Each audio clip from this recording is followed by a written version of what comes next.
The Atto 2 is perhaps the most crucial model yet for Chinese maker BYD. As a compact yet spacious B-segment EV, it competes in a crowded small electric crossover class and might initially not much stand out until you take a closer look. My name's Jonathan Crouch. I've been testing cars for over 40 years. You'll find them all on the Car and Driving Car Reviews app. Here, I'm going to try and tell you everything that you really need to know about this car in a way that you'll find nowhere else. Since BYD is pitching the Atto 2 as an urban second car, you might be surprised to find that the full EV version has as much as 174 brake horsepower on tap from its front-mounted motor with 290 Newton-meters of torque. That's enough to dispatch 62 miles an hour in 7.9 seconds en route to 99 miles an hour. Of far more interest to the target audience will be the projected range figure of the mainstream Boost model's 51.1 kilowatt-hour battery, a modest figure of up to 214 miles. If that's not enough, there's a comfort version with the same motor, but a larger 64.8 kilowatt-hour battery offering up to 261 miles of range. If you like the idea of an Atto 2 but don't want an EV, then you might be interested to know that this model also comes as a plug-in hybrid, a rather unique powertrain in a car this small.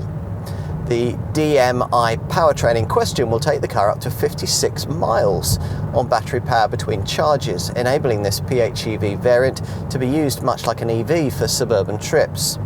That's with the 18.0 kilowatt-hour Boost version, which has 212 PS. There's also a smaller 7.8 kilowatt-hour battery active variant with 166 PS and a 25-mile EV range.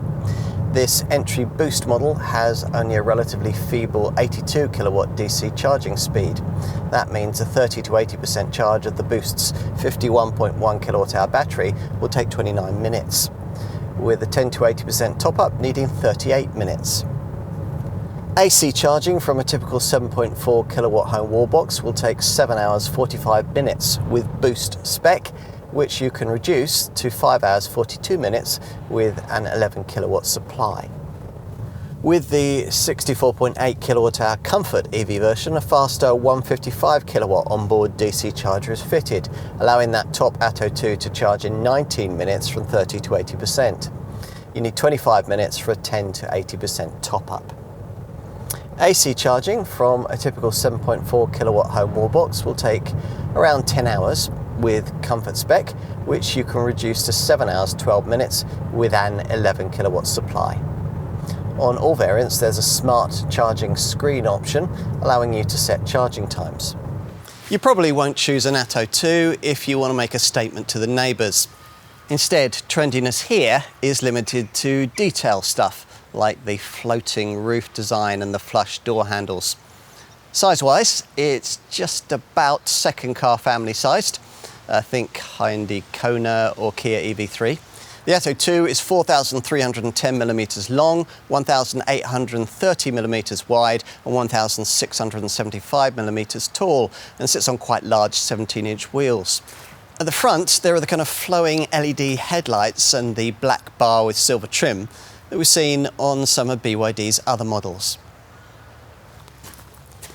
Here at the rear, the highlight is these intertwined Chinese knot tail lights connected by a full-width light bar. The interior, well, it's well finished, but disappointingly conservative with black or beige colour schemes, silver highlights and various soft touch surfaces bolted to hard plastics. There are redeeming neat details though, like this large panoramic glass roof. And the finishing's quite nice with smart yellow stitching along the side of the centre console and smart ambient lighting panels in the doors. The steering wheel has proper physical buttons for the adaptive cruise system and the useful 360-degree camera. Behind it you view an 8.8-inch digital instrument panel.